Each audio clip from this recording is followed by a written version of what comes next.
أعوذ بالله من الشيطان الرجيم بسم الله الرحمن الرحيم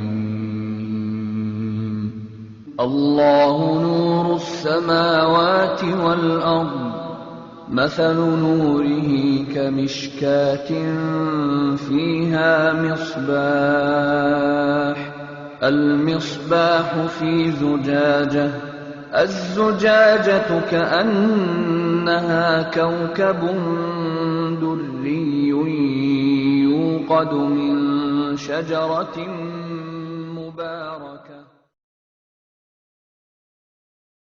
الصلاة والسلام على سيد المرسلين وعلى آله وصحبه وسلم. மதிப்புக்குரிய இஸ்லாமிய சகோதரர்களே, நாங்கள் இன்று சூஃபித்துவம் என்ற ஓரளவு சர்ச்சைக்குரிய ஒரு தலைப்பை எடுத்து அது சம்பந்தமான சில முக்கியமான ஆனால் சுருக்கமான ஒரு விளக்கத்தை தருவதற்கு நாங்கள் முயல்கின்றோம். இதில் விரிந்த சர்ச்சைக்குரிய குழப்பமான பகுதிகள் எதனையும் நாங்கள் சொல்வதற்கு முயலவில்லை. அது ஒரு தனித்தனி பகுதிகளாக பார்க்க வேண்டியதாக இருக்கும். எனவே அந்த வகையில் நாங்கள் சில பகுதிகளை மட்டும், இந்த தலைப்போடு சம்பந்தப்பட்ட சில முக்கியமான பகுதிகளை மட்டும் இங்கே நோக்குவதற்கு முயல்கின்றோம்.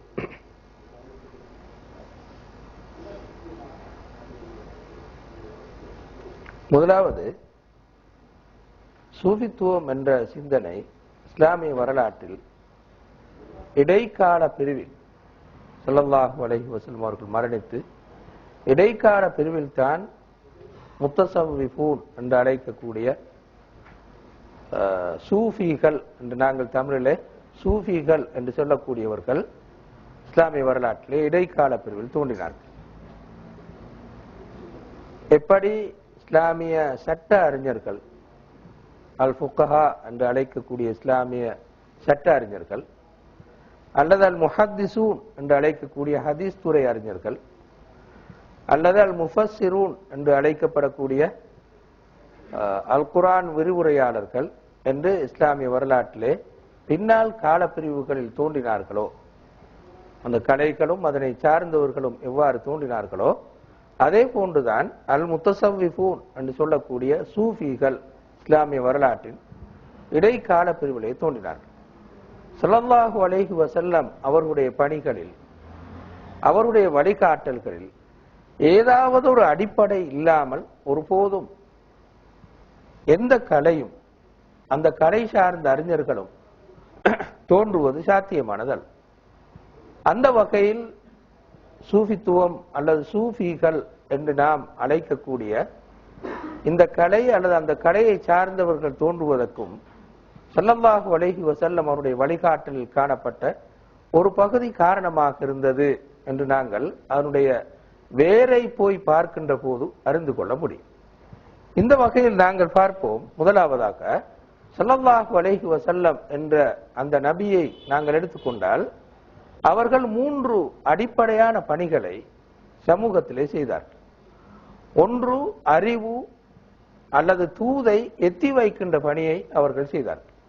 அல்லாஹ்வுடைய தூதை அல்லது அல்லாஹ் கொடுத்த அறிவை அடுத்த மனிதர்களுக்கு சொல்லுவது, எத்தி வைப்பது, பிரச்சாரம் செய்வது, படிப்பிப்பது, விளங்கப்படுத்துவது, இந்த பணியை அவர்கள் மிகவும் அழகாக திறம்பட செய்தார்கள் என்று நாங்கள் மிகவும் தெளிவாக காணுகின்றோம். يا أيها الرسول بلغ ما أنزل إليك من ربك وإن لم تفعل فما بلغت رسالته والله يعصمك من الناس إن الله لا يهدي القوم الكافرين. தூதரே, நீங்கள் உங்களுடைய இரட்சகனிடமிருந்து உங்களுக்கு இறக்கியவற்றை எத்தி வைப்பீர்களாக. அவ்வாறு நீங்கள் செய்யாவிட்டால் அவனுடைய தூதை நீங்கள் எத்திய வைத்தவர்களாக ஆக மாட்டீர்கள். மனிதர்களிடமிருந்து அல்லாஹ் உங்களை பாதுகாப்பான். நிராகரிப்பாளர்களாகிய மனிதர்களுக்கு நிச்சயமாக அல்லாஹ் வழிகாட்டுவதில்லை என்று இந்த கருத்தை தான் அல்லாஹு தாலா இந்த வசனத்திலே சொல்கின்றார். ஸல்லல்லாஹு அலைஹி வஸல்லம் அவருடைய அடிப்படையான பணியாக இருந்தது தூதை எத்தி வைப்பது, தூதை விலக்கி வைப்பது. மனிதர்களுக்கு அந்த தூதிலே காணப்படுகின்ற பிரச்சனைகள் அல்லது விளங்காத பகுதிகள் இருந்தால் அவற்றை விலக்கி வைப்பது, எல்லா மனிதர்களுக்கும் கிடைக்கக்கூடிய வகையில் அவர்கள் ஒத்துக்கொள்ளக்கூடிய வகையில் பகுத்தறிவு ரீதியாகவும் மிகவும் கவனமாகவும் அந்த தூதை எத்தி வைப்பது ஸல்லல்லாஹு அலைஹி வஸல்லம் அவருடைய பொறுப்பாக இருந்தது. மனிதர்கள் பற்றிய பயம் எதுவும் இல்லாமல் அவர்கள் அந்த தூதை எத்தி வைக்க வேண்டும் என்று அல்லாஹு தாலா இந்த வசனத்தினூடாகவும் இன்னும் பல வசனங்களினூடாகவும் சொல்லி இருக்கின்றார். எனவே ஸல்லல்லாஹு அலைஹி வஸல்லம் அவர்கள் தூதை எத்தி வைப்பதனை மிகவும் அடிப்படையான முக்கியமான பணியாக கண்டார்கள். இந்த பணியை ஸல்லல்லாஹு அலைஹி வஸல்லம் அவர்களின் பின்னால் யார் ஏற்பார்கள்? நாங்கள் சாதாரணமாக சொல்வது போன்று அல் உலமா வரசத்துல் அன்பியா, அறிஞர்கள் தான் இந்த நபிமார்களுடைய வாரிசாக அந்த சொத்தை, நபிமார்கள் விட்டு செல்கின்ற சொத்தை பெறுபவர்களாக இருக்கின்றார்கள். நபிமார்கள் எப்போதும் செல்வங்களை விட்டு செல்வதில்லை, அறிவைத்தான் விட்டு செல்கிறார்கள் என்று ஸல்லல்லாஹு அலைஹி வஸல்லம் அவர்கள் சொன்னது போன்று அறிஞர்கள் இந்த பணியை ரசூலுல்லாஹ்வுக்கு பின்னால் ஏற்று முஸ்லிம் சமூகத்துக்கு, முஸ்லிம் அல்லாத சமூகத்துக்கும் இந்த பணியை செய்து வைத்தார்கள். எனவே முஸ்லிம் சமூகத்திலே அவர்களுக்கென்று ஒரு தனியான செல்வாக்கு, சிலவேளை தனியான ஒரு அதிகாரம் அவர்களுக்கு இருக்கிறது. எனவே ஸல்லல்லாஹு அலைஹி வஸல்லம் அவருடைய பணியை ஏற்று நடாத்தக்கூடியவர்கள் கண்டிப்பாக பின்னால் வர வேண்டியிருக்கும். ஸல்லல்லாஹு அலைஹி வஸல்லம் அவர்கள் மறுமை நாள் வரும் வரையில் உயிர் வாழ்பவர்கள் அல்ல, மாற்றமாக அந்த தூதை எத்தி வைத்துவிட்டு அந்த தூதை எத்தி வைக்க தகுதியானவர்களை உருவாக்கிவிட்டு அவர்கள் அல்லாஹ்விடத்திலே போய் சேர்ந்தார்கள். எனவே அந்த தூதை எத்தி வைக்கின்ற பொறுப்பை, பணியை முஸ்லிம்களுக்கும் சரி முஸ்லிம் அல்லாதவர்களுக்கும் சரி அந்த தூதை எத்தி வைக்கின்ற பணியை அல் உலமா என்று சொல்லக்கூடிய ஹதீஸ் துறை அறிஞர்கள் அல்லது தஃப்சீர் துறை அறிஞர்கள் அல்லது இஸ்லாமிய சட்டத்துறை அறிஞர்கள் இஸ்லாமிய வரலாற்றிலே தொடர்ந்தும் செய்து வந்தார்கள் என்று நாங்கள் காணுகின்றோம். ரசூலுல்லாஹ் ஸல்லல்லாஹு அலைஹி வஸல்லம் அவருடைய இரண்டாவது பணி ஆட்சி அதிகாரமாக இருந்தது. ஸல்லல்லாஹு அலைஹி வஸல்லம் அவர்கள் ஒருபோதும் வெறுமனே ஒரு போதகராக மட்டும் வரவில்லை. வெறுமனே அல்லாஹ் சொன்ன கருத்தை அப்படியே எத்தி வைப்பவராக, ஒரு போதகராக மட்டும் அவர்கள் வரவில்லை. மாற்றமாக அந்த போதனைகளை அமுல் நடாத்தக்கூடிய அதிகாரம் ஒன்று இருக்க வேண்டும் என்றும் அல்லாஹு தஆலா கருதினார். ஸல்லல்லாஹு அலைஹி வஸல்லம் அவர்களும் கருதினார்கள். எனவே அவர்கள் மிகவும் கவனமாக திட்டமிட்டு அப்படி ஒரு அதிகாரத்தையும் உருவாக்கினார்கள். மதீனா வரையில் ஸல்லல்லாஹு அலைஹி வஸல்லம் அவர்களுடைய நகர்வு எவ்வாறு அமர்ந்தது, ஆரம்பத்திலிருந்து நபியாகிலிருந்து மதீனா வரையில் அவர்கள் எவ்வாறு திட்டமிட்டு இயங்கினார்கள் என்ற ரசூலுல்லாஹ்வுடைய வரலாற்றை படிக்கின்ற யாருமே இதனை மறுக்க மாட்டார்கள். பின்னரும் கூட அந்த தூது ஒரு அதிகாரம் பெற்ற தூதாக இருக்க வேண்டும் என்பதனை ஸல்லல்லாஹு அலைஹி வஸல்லம் அவர்கள் தாங்கள் உயிரோடு இருக்கும் போதே அதனை வரையறுத்து சொல்லி இருக்கிறார்கள் என்பதனையும் மிகவும் சரியாக யாரும் ரசூலுல்லாஹ்வுடைய இந்த சீராவை புரிந்து கொள்கின்ற போது விளங்கிக் கொள்ள முடியும். இந்த கருத்தை தான் அல்லாஹு தஆலா இந்த வசனத்தின் ஊடாக எங்களுக்கு சொல்லி காட்டுகின்றார். وَأَنِحْكُمْ بَيْنَهُمْ بِمَا أَنزَلَ اللَّهُ وَلَا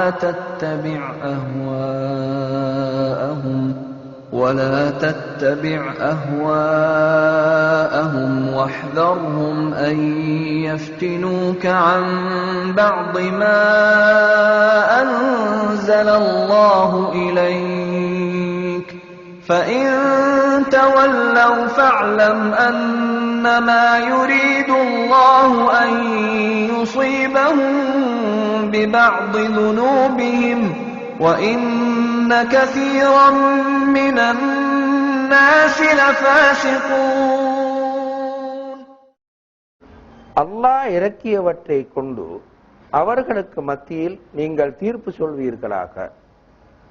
அவர்களின் மனோ இச்சைகளை நீங்கள் பின்பற்ற வேண்டாம். அல்லாஹ் இறக்கிய சிலவற்றை விட்டு உங்களை அவர்கள் அப்புறப்படுத்தி விடலாம் என்பதிலும் நீங்கள் மிகவும் கவனமாக இருங்கள் என்று அல்லாஹு தஆலா வனஹ்கும் பைனஹும் பிமா அன்ஸலல்லாஹ், அல்லாஹ் இறக்கியவற்றை கொண்டு அவர்களுக்கு மத்தியில் நீங்கள் தீர்ப்பு சொல்வீர்களாக என்று சொன்னார்.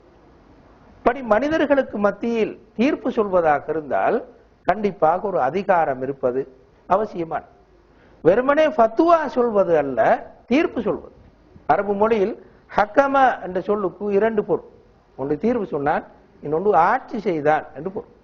எனவே அந்த கருத்து படுகின்ற வகையில் தான் அல்லாஹு தஆலா இந்த வசனத்தினூடாக மனிதர்களுக்கு மத்தியில் அல்லாஹ்வுடைய கருத்துக்களை வைத்து ஆட்சி செய்கின்ற அதிகாரம் உங்களுக்கு இருக்கிறது என்பதனை அல்லாஹு தஆலா இந்த வசனத்தினூடாக சொல்கின்றார். இந்த கருத்தை ஸல்லல்லாஹு அலைஹி வஸல்லம் அவர்கள் ஒரு ஆட்சியாளராக இருந்தார்கள் என்ற இந்த ரசூலுல்லாஹ்வுடைய இந்த பணியை யார் பின்னால் ஏற்று நடந்தார்கள்?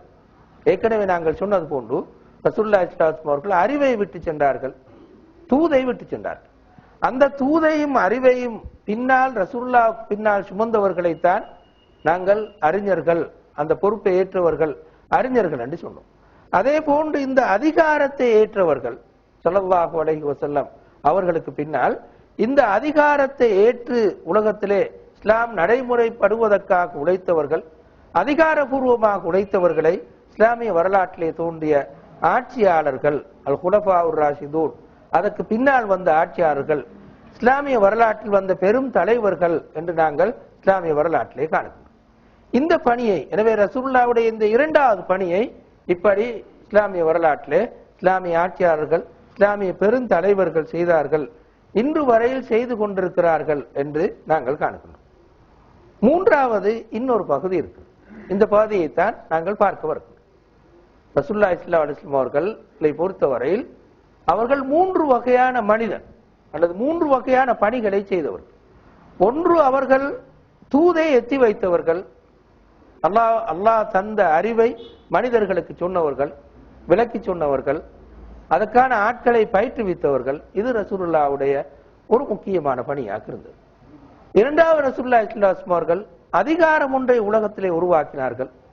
அந்த அதிகாரம் நீடித்து நிலைத்து முஸ்லிம் சமூகத்திலே அல் குர்ஆனும் சுன்னாவும் அமுல் நடாத்தப்படுவதற்கு அந்த அதிகாரம் காரணமாக இருக்க வேண்டும் என்று ஸல்லல்லாஹு அலைஹி வஸல்லம் அவர்கள் விரும்பினார்கள்.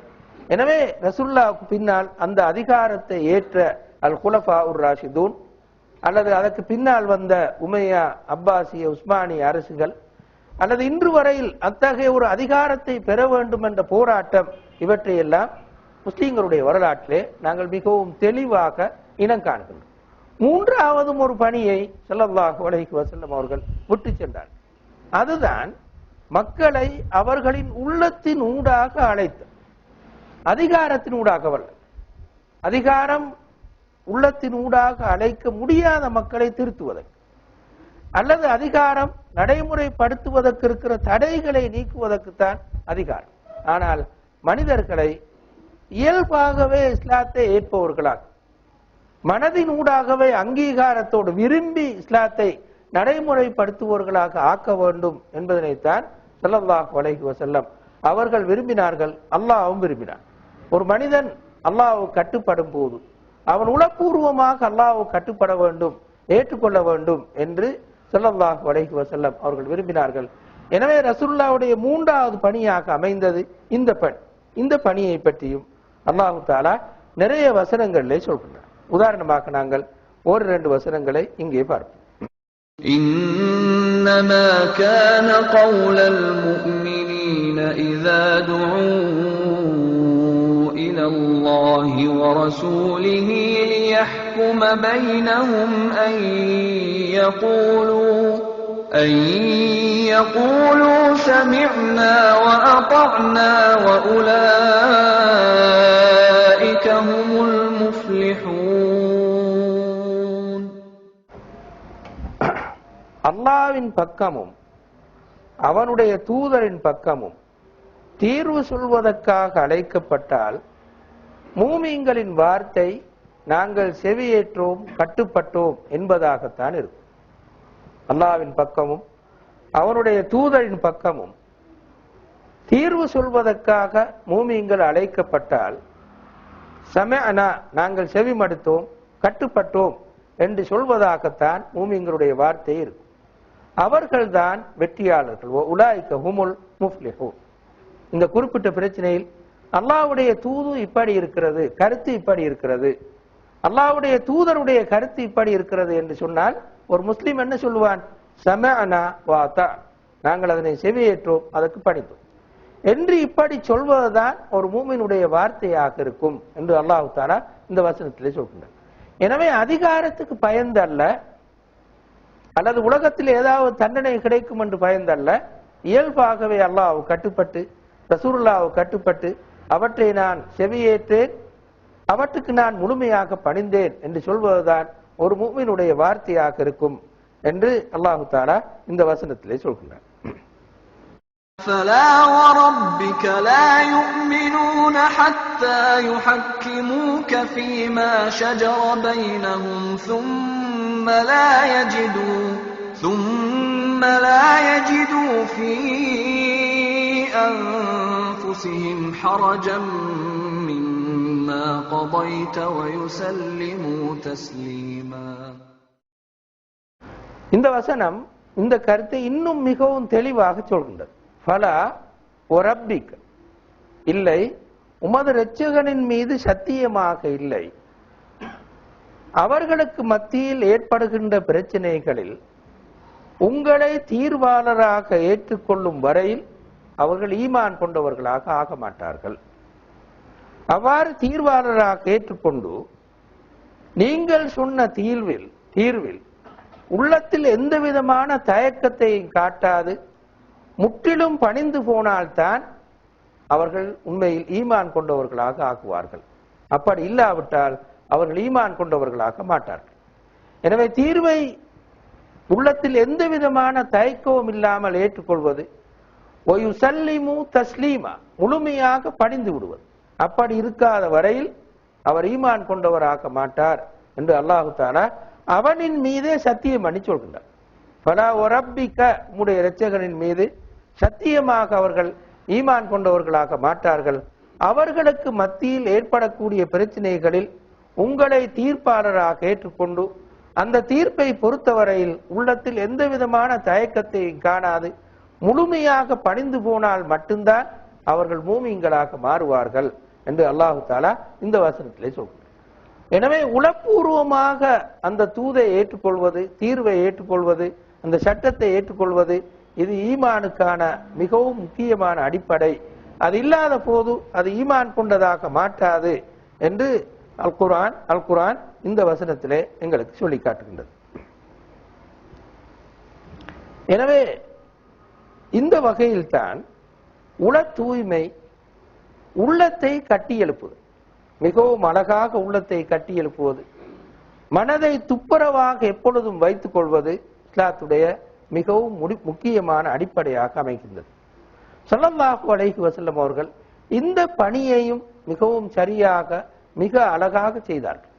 மனிதர்கள் உலக தண்டனைக்கு பயந்து, உலக அதிகாரத்துக்கு பயந்து இஸ்லாத்துடைய சட்டங்களை நடைமுறைப்படுத்துவதனை ஸல்லல்லாஹு அலைஹி வஸல்லம் அவர்கள் விரும்பவில்லை. அல்லாஹ்வுக்கு பயந்து உள்ளத்தின் ஊடாக அந்த சட்டங்களுக்கு கட்டுப்படுவதனைத்தான் ஸல்லல்லாஹு அலைஹி வஸல்லம் அவர்கள் விரும்பினார்.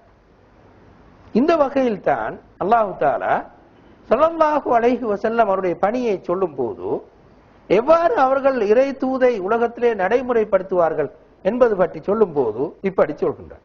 هو الذي بعث في الأميين رسولا منهم يتلو عليهم آياته ويزكيهم ويعلمهم الكتاب والحكمة وإن كانوا من قبل لفي ضلال مبين.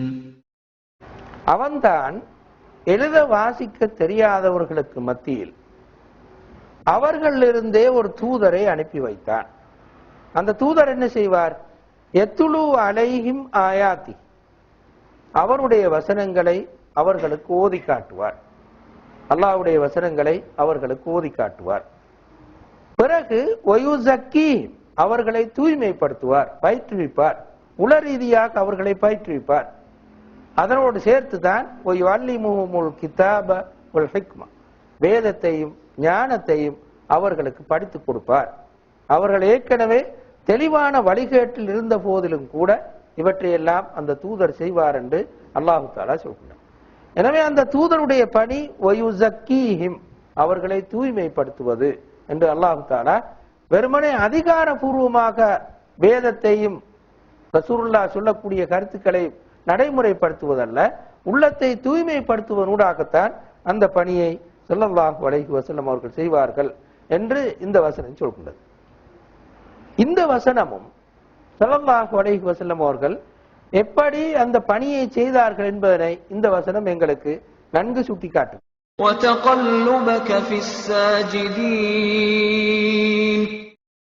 சுஜூதில் ஈடுபாடு காட்டுகின்ற அந்த மனிதர்களுக்கு மத்தியில் நீங்கள் பல்வேறு நிலைகளிலும் கூட கூட இருப்பீர்கள், அவர்களோடு இருப்பீர்கள் என்று அல்லாஹ் தஆலா இங்கே சொல்கின்றார்.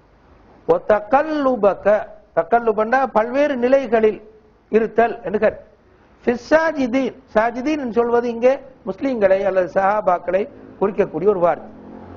அந்த சாஜிதீன்களோடு சுஜூது செய்பவர்களோடு நீங்கள் பல்வேறு நிலைகளிலும் கூட இருப்பீர்கள். அவர்கள் வீட்டில், குடும்பத்தில், வியாபாரத்தில், வேறு வேறு எல்லா இடங்களிலும் இருக்கும் போது அவர்களோடு இருந்து நீங்கள் வழிகாட்டுவீர்கள். அவர்களுக்கான கட்டளைகளை, அவர்களுக்கான வழிகாட்டல்களை நீங்கள் கொடுப்பீர்கள் என்று அல்லாஹு தஆலா ஸல்லல்லாஹு அலைஹி வஸல்லம் அவருடைய பணியை இங்கே சொல்லி காட்டுகிறார். ஒரு அதிகாரியை போன்றன்று அல்லது ஒரு மன்னரை, ஆட்சியாளனை போன்றன்று அவருக்கும் மனிதர்களுக்கும் இருக்கின்ற தொடர்பு வெறுமனே ஒரு சின்ன தொடர்பாகத்தான் இருக்கு. அதிகாரிகளின் ஊடான தொடர்பாகத்தான் நிச்சயமாக இருக்கு. ஆனால் ஸல்லல்லாஹு அலைஹி வஸல்லம் அவருடைய வரலாற்றை நாங்கள் எடுத்து படித்தோம் என்றால் அனைத்து சஹாபாக்களோடும் மிகவும் நெருக்கமான தொடர்பு வைத்து அவர்களின் வீட்டுக்கு போய் அவருடைய மனைவிகளை கண்டு, அவர்களின் பிள்ளைகளை கண்டு, இப்படியெல்லாம் ஸல்லல்லாஹு அலைஹி வஸல்லம் அவர்கள் பயிற்றுவித்தார்கள் என்பதனை நாங்கள் அவருடைய வரலாற்றை படிக்கின்ற போது காணுகிறோம். ஒவ்வொரு சஹாபியும் அவர் யார் என்று விளங்கி இருந்தார்கள், அவருடைய பெயர் என்னவென்று அவர்களுக்கு தெரியும், அவருடைய குடும்பம் எப்படியானது என்று தெரியும், அவருடைய பிள்ளைகள் யார் என்று தெரியும். இப்படி அனைத்து விஷயங்களையும் விளங்கி அதனூடாக ஸல்லல்லாஹு அலைஹி வஸல்லம் அவர்கள் வழிகாட்டினார்கள் என்ற கருத்தை தான் என்ற இந்த சூரத்து ஷூரா உடைய வசனம் எங்களுக்கு சொல்கிறது. எனவே எந்த ஒரு ஆட்சியாளனுடைய போன்றுமன்று மனிதர்களுக்கு மத்தியிலே வாழ்ந்து கொண்டு தூரமாகாமல், அவர்களை விட்டு தூரமாக, எந்த அளவு தூரத்துக்கு ஸல்லல்லாஹு